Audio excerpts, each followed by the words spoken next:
The liquid culture. All right, guys, we're back here with part 2 of my dry January tea episodes. First episode was all about green tea, a jasmine pearl green tea. Very, very nice and subtle. Today's episode, we're moving on into the black tea realm. So when you're looking at the different variations of tea, you usually start with white tea as your lightest, then green, then you get into, well, yellow and then oolong. Those maybe kind of can be switched. Yellow's not super common. And then you're getting down into your black teas. So we're starting to get more and more oxidated as we move forward. So with black tea, if you'll remember from the episode about green tea is an unoxidized tea, which means the leaves are picked, they are laid out just to dry a little bit in the sun, and then pan fried to cook them and stop the oxidation process. With black tea, it's almost the same process, except for before the pan frying takes place, they are going to roll or crush the tea leaves in order to release those essential oils that are built into that leaf, and that oxidizes the tea, and it changes the whole dynamic of the tea. Now, while green teas are the highest in caffeine, black teas do still have a good level of caffeine to them, but certainly not anywhere near the level of like a green tea or like a coffee. But you do still get a nice little kick from black tea. So more common versions of black tea than what we're getting into today are your kind of English breakfast or Irish breakfast black teas. Most of, all the iced tea that we drink here in Texas, and I'm sure that a lot of people drink across the country, is brewed with black tea. It's just different.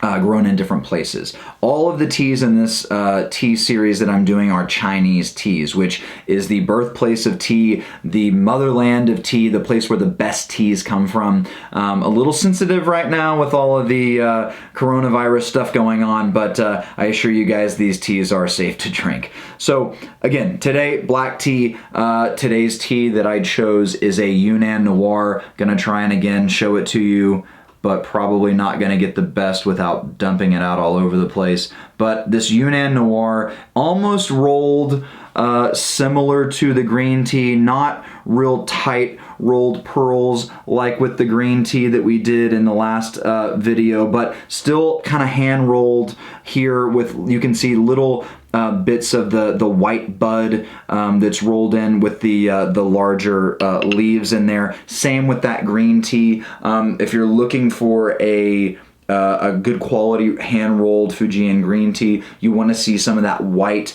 characteristic in there, which is showing that it's got some of that young bud that's rolled up in there with it. So again, black tea definitely going to be on the darker end of the spectrum. And when we say black tea, we're really talking about a tea that's going to come out more red. We in America, we call it black tea. I think a lot of kind of Western culture calls it black tea. In China, I believe they actually call it red tea because the liquor produced is a red liquor. So again, this is from the Yunnan province. It's called Yunnan Noir. Yunnan province is the birthplace of tea. So if you're looking towards China, mother country of tea, Yunnan province within China is really kind of the spiritual home place of tea. It is also high elevation, just like the Fujian province that we talked about with the green tea in the last video. So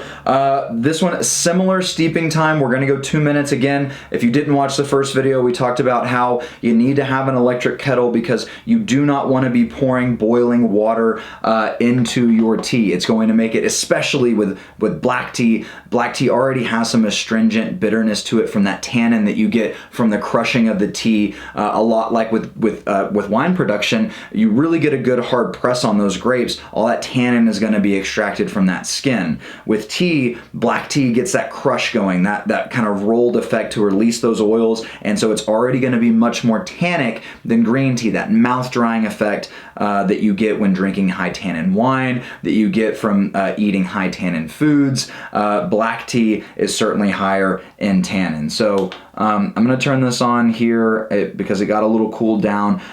With the green tea, we did 175 degrees. For this black tea, we are going to bump it up a bit. We're going to go to 195, but we're still going to do it for the 2-minute time frame. A lot of steeping times that you guys see on tea is way over steeped. I think those steeping times are put on a lot of like tea bags.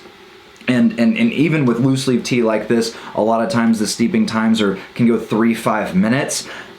In my opinion, that's a little bit ridiculous. I think that you start to lose some of the subtle nuances with your tea when you're steeping it for that long, and it's bringing out a lot more tannin. Black tea is kind of the traditional tea. Irish breakfast, English breakfast, black teas, those are traditionally done with, little lemon, a little milk, a little honey. The reason for that is because a lot of those teas are, to try and put it delicately, lower quality teas, and they're being over steeped. So we're going to go ahead and do the same thing here with our wash. If you're steeping your tea properly and it's good quality tea, it really should not require any sort of milk or honey. Well, the honey is more of a sweetening agent, but definitely should not require any milk if you're drinking good quality tea and you're steeping it at the right temperature for the right amount of time. So I'm set that aside. Already beautiful color from the wash. Got the deli spitter on this one, forgot it last time. Already I'm getting this incredible nose on this tea. I love this black tea, guys. This was one of my kind of surprise teas so far this year. I had not had this before and really enjoy this tea. So again, 2 minutes, 195.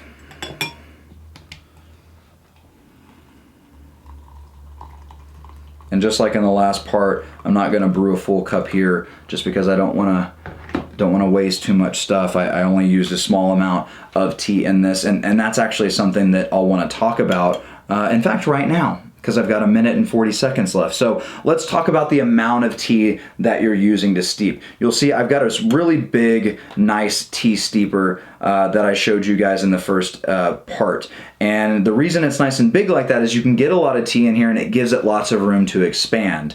Now, tea isn't as hard and fast as it is, the amount of tea that you're using isn't as hard and fast as it is with coffee. I still have a coffee video coming up for you guys. I promise I'll be putting it out. And the amount of coffee that you're using for the amount of water, that ratio is very important. When it comes to tea, you can play around with it a little bit. In the Gung Fu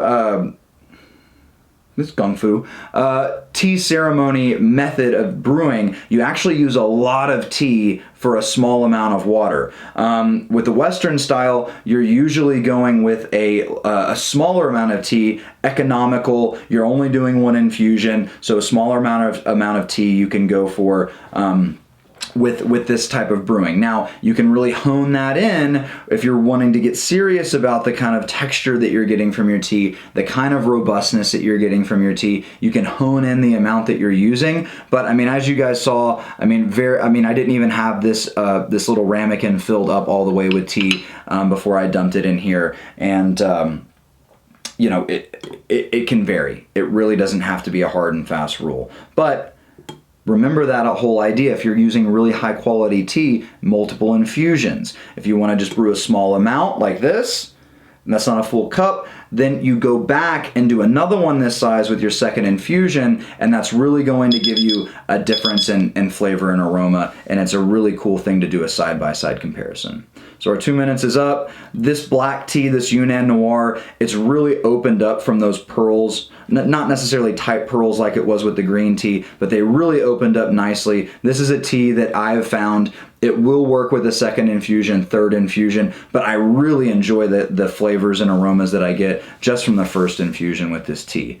Again, like in the first video, I want to get a lot of my aroma from the wet leaves. That's where a lot of the really strong aromas come from. You don't get it as much with the liquor.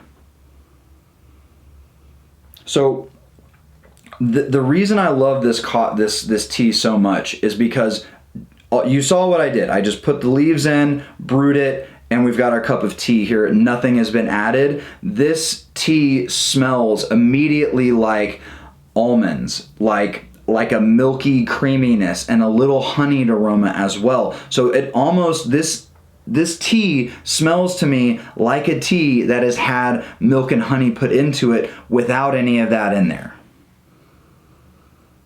It also has this, if you brewed beer before or are familiar with the various hop aromas and flavors that you get in beer, this has a very hoppy kind of an aroma to it, which is really, really interesting, and I'm really, really enjoying that aspect of this tea. So you can see, guys, like I said, red color, nice, beautiful red liquor there. Black tea, red tea, whatever you want to call it, it's very obvious that the color that comes out is a redder color. The other thing that is really interesting to me about this tea, and I haven't been able to figure it out, but when I brew this tea, it has this really beautiful oily sheen on it with these bubbles, almost as if it's like a living thing, that it's like bubbling away inside the cup. And even kind of, if I'm drinking out of a ceramic cup, has this almost coagulated kind of a look to it, which I don't know if this tea went through some kind of aging fermentation or what, but it's a really, really interesting thing that comes out of this tea. That's another reason why I love this tea so much.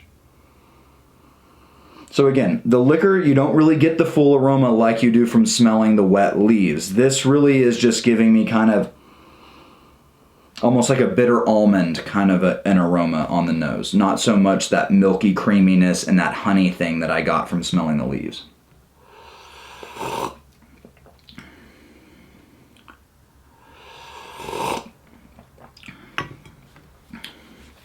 Very, very smooth. If a lot of you out there watching, you're really kind of only experienced with steeped teas beyond something like your bedtime celestial teas and your flavored teas and stuff like that. If your only experience with tea is something like an Earl Grey tea or another kind of English breakfast tea that's very astringent and tannic, this tea, it really, really has none of that. And I think that comes from high quality leaves. $5 for the small sample bag for this one. So you remember in the green tea, $9 for the sample, same amount of tea for this one, $5. So still a good price. You can tell that you're getting good quality tea at a price like that. You can make about 10 cups with that sample that I got from Adagio Tea. And, that's, I think that still is in that really kind of nice quality loose leaf tea without breaking the bank. This is, I think, normally considered, this Yunnan black tea is considered a very high quality to value play. This is a value play tea. If you want to get lots of good flavor, really creamy palate for not a crazy amount of money, Yunnan Noir or Yunnan black tea, names are going to be different depending on where you're buying it, is a really good place to do that.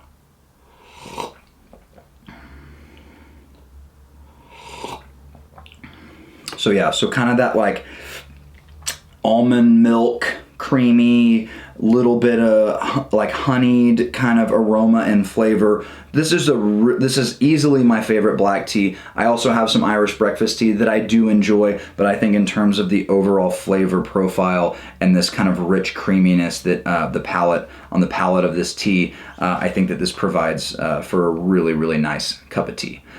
Definitely think that this is a tea that can hold up to, and this is a tea that I would smoke a cigar with. This is a tea that I would drink kind of mid-afternoon when I need something kind of more robust to get me through the day with a good level of caffeine. Not as much as the green tea, and it doesn't have that theanine going crazy with it like the green tea does, but definitely a good quality afternoon cup, little afternoon cigar out, 70-degree weather, sit outside, rip a cigar, have a glass of this, and really kind of ease into the later part of your afternoon. So that's part 2, guys. Come back with me for part 3. We're going to talk about pu'er tea. Really interesting stuff.